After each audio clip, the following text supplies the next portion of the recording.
ಅವಘಡಗಳು ಅಪಘಾತಗಳು ಹೇಳಿ ಕೇಳಿ ಬರಲ್ಲ. ಅದು ಯಾವಾಗ ಬರ್ತೋ ಯಾರಿಗೂ ಗೊತ್ತಾಗಲ್ಲ, ಯಾವಾಗ ಬೇಕಾದರೂ ಬರಬಹುದು.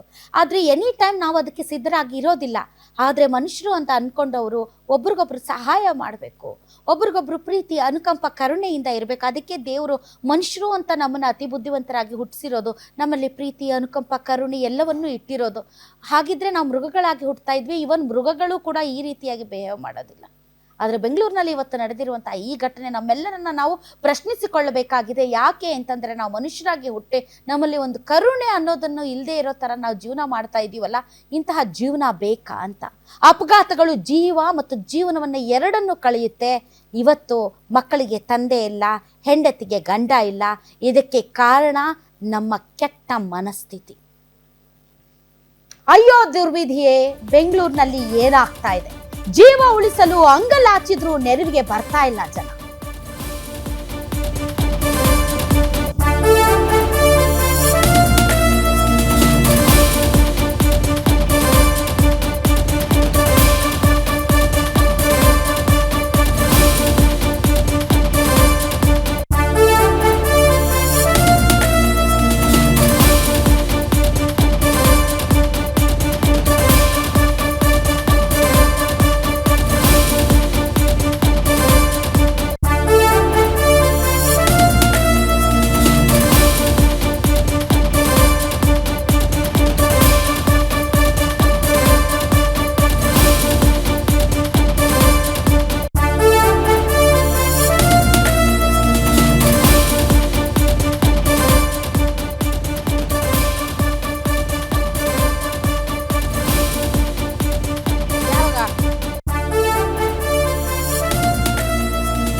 ಬೆಂಗಳೂರಿನಲ್ಲಿ ಏನಾಗ್ತಾ ಇದೆ? ಜೀವ ಉಳಿಸೋದಕ್ಕೆ ಅಂಗಲಾಚಿ ಬೇಡಿದ್ರೂ ಕೂಡ ಬರ್ತಾ ಇಲ್ಲ ಜನ. ರಸ್ತೆಯಲ್ಲೇ ಒದ್ದಾಡಿ ನರಳಾಡಿ ಪ್ರಾಣ ಬಿಟ್ಟಿದ್ದಾನೆ ವ್ಯಕ್ತಿ. ರಸ್ತೆಯಲ್ಲಿ ಹೃದಯಾಘಾತ ಆಗಿದೆ. ನರಳಾಡ್ತಾ ಇದ್ದ 34 ವರ್ಷದ ವ್ಯಕ್ತಿ. ಆದರೆ ಯಾರು ಸಹಾಯಕ್ಕೆ ಬರಲಿಲ್ಲ. ರಸ್ತೆಯಲ್ಲೇ ಪರದಾಡ್ತಾಳೆ ಪತ್ನಿ. 100ಕ್ಕೂ ಹೆಚ್ಚು ವಾಹನಗಳು ಆ ಕಡೆ ಈ ಕಡೆ ಓಡಾಡ್ತವೆ. ಆದರೆ ಯಾರು ಕೂಡ ಆಕೆಗೆ ಸಹಾಯಕ್ಕೆ ಬರೋದಿಲ್ಲ. ನಾನು ಹೇಳೋದಕ್ಕಿಂತ ವೀಕ್ಷಕರೇ, ನೀವು ದೃಶ್ಯಗಳನ್ನು ಮೊದಲು ನೋಡಿ. ಬೆಳಗ್ಗೆಯಿಂದಲೂ ಕೂಡ ಈ ದೃಶ್ಯಗಳನ್ನು ನ್ಯೂಸ್ ಚಾನಲಲ್ಲಿ ತೋರಿಸ್ತಾ ಇದ್ದಾರೆ, ಎಲ್ಲ ಮಾಧ್ಯಮಗಳು ತೋರಿಸ್ತಾ ಇದ್ದಾವೆ, ನಾವು ಇವತ್ತು ತೋರಿಸ್ತಾ ಇದ್ದೀವಿ. ಯಾಕೆ ಅಂತಂದರೆ ಇದರಿಂದ ಆದ್ರೂ ನಮ್ಮ ಜನರಿಗೆ ಒಂದು ಸ್ವಲ್ಪ ಪಶ್ಚಾತ್ತಾಪ ಬರಲಿ, ನಮ್ಮ ಜನರ ಮನಸ್ಸು ಬದಲಾವಣೆಗೊಳ್ಳಲಿ ಅಂತ ದೃಶ್ಯಗಳನ್ನು ತಾವು ನೋಡಿ. ಪ್ಲೇ ಮಾಡಿ ಫುಲ್ ವಿಂಡೋದಲ್ಲಿ.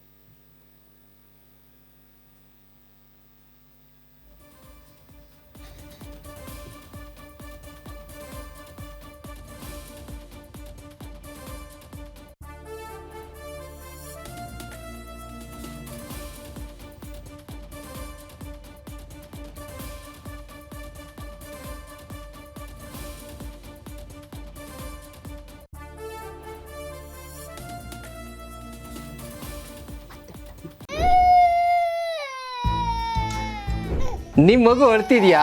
ಹಾಗಾದ್ರೆ ನಿಮ್ಮ ಮಗುವಿಗೆ ಜೀನಿ ಸರಿ ಇಟ್ಕೊಡಿ. ಯಾಕಂದ್ರೆ ಜೀನಿ ಸರಿ ಇಟ್ಟು ನಿಮ್ಮ ಮಗುವಿಗೆ 100% ಸರಿಯಾದ ಆಹಾರ. ನಿಮ್ಮ ಮಗು ನೆಮ್ಮದಿಯಾಗಿ ನಿದ್ದೆ ಮಾಡಬೇಕಾ, ದಷ್ಟಪುಷ್ಟವಾಗಿ ಬೆಳಿಬೇಕಾ? ಹಾಗಾದ್ರೆ ಜೀನಿ ಸೈಟ್ ಕೊಡಿ. ಎಲ್ಲಾ ಮೆಡಿಕಲ್ ಶಾಪ್ಗಳು, ದಿನಸಿ ಅಂಗಡಿಗಳು, ಸೂಪರ್ ಮಾರ್ಕೆಟ್ಗಳಲ್ಲಿ ನಾವು ನೋಡ್ತಾ ಇರುವಂತಹ ದೃಶ್ಯಗಳನ್ನ ನಾನು ಒಂದ್ ಸ್ವಲ್ಪ ಎಕ್ಸ್ಪ್ಲೈನ್ ಮಾಡೋದಕ್ಕೆ ಪ್ರಯತ್ನ ಪಡ್ತೀನಿ. ಮೊದಲಿಗೆ ಬೈಕ್ ಬೇಡ, ಫುಲ್ ವಿಂಡೋ ತೋರಿಸಿ. ಬೈಕ್ ಬರುತ್ತೆ. ಬೈಕಲ್ಲಿ ಬಂದ ತಕ್ಷಣ ಇದಕ್ಕೂ ಮುಂಚೆ ಒಂದು ಸ್ಟೋರಿ ಇದೆ. ಏನದು ಸ್ಟೋರಿ ಅಂತಂದರೆ, ಇವರ ಹೆಸರು ವೆಂಕಟರಮಣಯ್ಯ. ವಯಸ್ಸು ಕೇವಲ 34 ವರ್ಷ. ಇಬ್ಬರು ಮಕ್ಕಳು, ಹೆಂಡತಿ. ಅವ್ರಿಗೆ ಮಧ್ಯರಾತ್ರಿ 3:30 ಒಂದು ಸ್ವಲ್ಪ ಎದೆನೋವು ಕಾಣಿಸಿಕೊಳ್ಳುತ್ತೆ ಮತ್ತು ವಾಂತಿ ಆಗುತ್ತೆ. ಹೆದರದಂತಹ ವೆಂಕಟರಮಣಯ್ಯ ಹೆಂಡತಿನ ಕರ್ಕೊಂಡು ಹಾಸ್ಪಿಟಲ್ಗೆ ಹೋಗ್ತಾರೆ. ಸ್ಥಳೀಯ ಹಾಸ್ಪಿಟಲ್ಗೆ ಹೋದಾಗ ಮೊದಲನೇ ಹಾಸ್ಪಿಟಲ್ಗೆ ಹೋಗ್ತಾರೆ. ಅಲ್ಲಿ ಅವರು ಇಲ್ಲಾಗಲ್ಲ, ಬೇರೆ ಹಾಸ್ಪಿಟಲ್ಗೆ ಹೋಗಿ ಅಂತ ಹೇಳ್ತಾರೆ.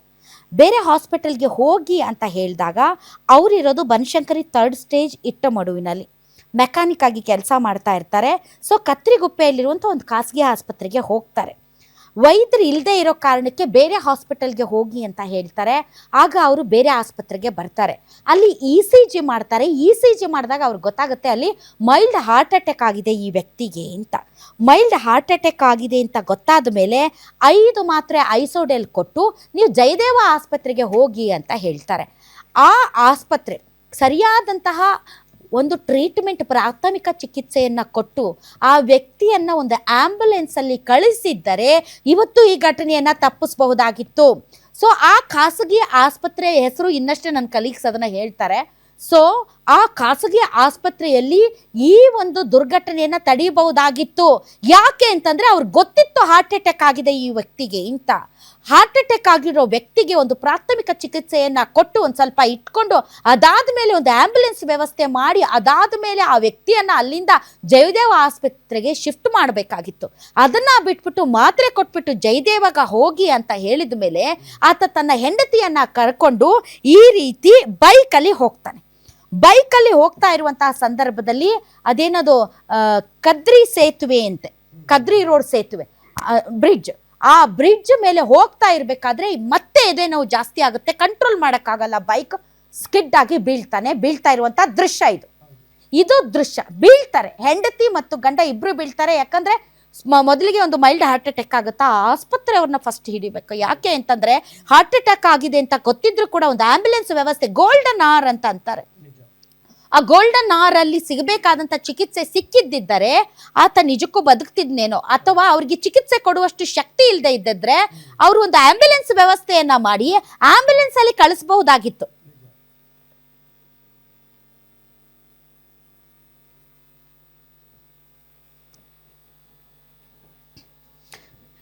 ಆಂಬ್ಯುಲೆನ್ಸ್ ವ್ಯವಸ್ಥೆ ಮಾಡಿ ಆಸ್ಪತ್ರೆಗೆ, ಜಯದೇವ ಆಸ್ಪತ್ರೆಗೆ ಕಳಿಸ್ಬೇಕಾಗಿತ್ತು. ಅದನ್ನ ಬಿಟ್ಬಿಟ್ಟು ಒಂದು 5 ಮಾತ್ರೆ ಕೈಯಲ್ಲಿ ಇಟ್ಬಿಟ್ಟು ನೀವು ಹೋಗಿ ಅಂತ ಹೇಳ್ತಾರೆ. ಆತನಿಗೆ ತಡ್ಕೊಳಕ್ಕಾಗಲ್ಲ, ಮತ್ತೆ ಎದೆನೋವು. ಬೈಕಲ್ಲಿ ಹೆಂಡತಿನ ಕೂರಿಸ್ಕೊಂಡು ಹೋಗ್ತಾ ಇರಬೇಕಾದ್ರೆ ಆಗೋದಿಲ್ಲ, ಮತ್ತೆ ಹಾರ್ಟ್ ಅಟ್ಯಾಕ್ ಆಗುತ್ತೆ ಸಿವಿಯರ್ ಆಗಿ, ಕಂಟ್ರೋಲ್ ಮಾಡೋಕ್ಕಾಗಲ್ಲ. ಬೈಕ್ ಓಡಿಸ್ತಾ ಇರಬೇಕಾದ್ರೆ ಬೈಕಿಂದ ಗಂಡ ಹೆಂಡತಿ ಇಬ್ಬರು ಬಿದ್ದುಬಿಡ್ತಾರೆ ಬ್ರಿಡ್ಜ್ ಮೇಲೆ. ಎದ್ದು ಆ ಹೆಣ್ಣು ಮಗಳು ಗೊತ್ತಾಗ್ಬಿಡುತ್ತೆ ಏನೋ ಆಗಿದೆ ಅಂತ. ಸೊ ಎದ್ದು ನಿಂತು ಆಕೆ ಫಸ್ಟು ತನ್ನ ಗಂಡನನ್ನು ಅಲ್ಲಾಡಿಸ್ತಾಳೆ. ಆದರೆ ಗಂಡನಿಗೆ ಎಚ್ಚರ ಇರೋದಿಲ್ಲ. ಏನು ಮಾಡಬೇಕು ಅಂತ ಆ ಬ್ರಿಡ್ಜ್ ಮೇಲೆ ಓಡಾಡ್ತಾ ಇರುವಂಥ ಪ್ರತಿಯೊಂದು ವೆಹಿಕಲ್ಗೂ ಕೈ ಮುಗಿದು ಬೇಡ್ಕೊಳ್ತಾಳೆ, ದಯವಿಟ್ಟು ನನಗೆ ಸಹಾಯ ಮಾಡಿ, ದಯವಿಟ್ಟು ನನಗೆ ಸಹಾಯ ಮಾಡಿ, ನನ್ನ ಗಂಡ ಬಿದ್ದಿದ್ದಾರೆ, ಹಾರ್ಟ್ ಅಟ್ಯಾಕ್ ಆಗಿದೆ ನನ್ನ ಗಂಡನಿಗೆ, ದಯವಿಟ್ಟು ಸಹಾಯ ಮಾಡಿ ಅಂತ ಅಂಗಲಾಚಿ ಬೇಡ್ಕೊಳ್ತಾಳೆ. 50 ಅಲ್ಲ 100 ವೆಹಿಕಲ್ಸ್ ಓಡಾಡುತ್ತೆ, ಒಬ್ಬರು ಕೂಡ ಆಕೆಗೆ ಸಹಾಯ ಮಾಡೋದಿಲ್ಲ, ಒಬ್ಬರು ಕೂಡ ನಿಲ್ಲಿಸೋದಿಲ್ಲ, ಕೇಳೋದಿಲ್ಲ. ಏನಾಯ್ತು ಅಂತನೂ ಕೂಡ ಅಲ್ಲಿ ಒಂದು ಪ್ರಶ್ನೆ ಕೇಳಲ್ಲ.